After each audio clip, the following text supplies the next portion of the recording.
ദൈവം നിങ്ങളുടെ പ്രവൃത്തിയും വിശുദ്ധന്മാരെ ശുശ്രൂഷിച്ചതിനാലും ശുശ്രൂഷിക്കുന്നതിനാലും തൻ്റെ നാമത്തോട് കാണിച്ച സ്നേഹവും മറന്നുകളവാൻ തക്കവണ്ണം അനീതിയുള്ളവനല്ല.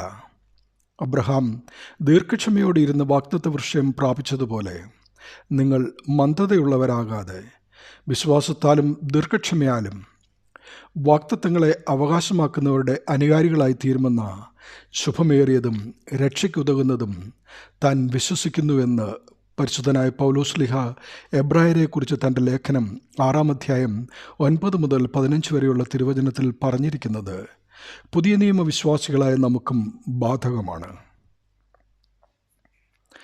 പരിശുദ്ധ പൗലോസ് അപ്പോസ്തലൻ എന്തെല്ലാം ഉപദ്രവം സഹിച്ചു, അതെല്ലാറ്റിൽ നിന്നും കർത്താവ് അവനെ വിടുവിച്ചു എന്നോർത്ത് നാമോ സകലത്തിലും നിർമ്മതനായിരിക്കുക, കഷ്ടം സഹിക്കുക, സുവിശേഷകൻ്റെ പ്രവൃത്തി ചെയ്യുക, നമ്മുടെ ശുശ്രൂഷ നിറപടിയായി നിവർത്തിക്കുക.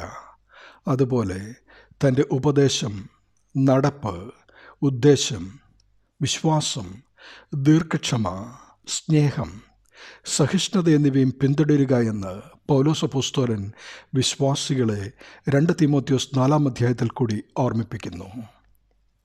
സത്യവിശ്വാസിയെ സത്യത്തിന് ചെവി കൊടുക്കാതെ കെട്ടുകഥ കേൾപ്പാൻ തിരികെയും ചെയ്യുന്ന കാലം വരുമെന്നോർത്ത് സ്വന്തം മോഹങ്ങൾക്കൊത്തവണ്ണം ജീവിക്കുന്നവരെ വിട്ടുപിരിഞ്ഞ് അപ്പോസ്തലൻ്റെ ദീർഘക്ഷമ മാതൃകയാക്കിക്കൊണ്ട് കർത്താവിൻ്റെ നാൾ അടുത്തു എന്ന ബോധ്യത്തിൽ വചനം പ്രസംഗിക്കുക.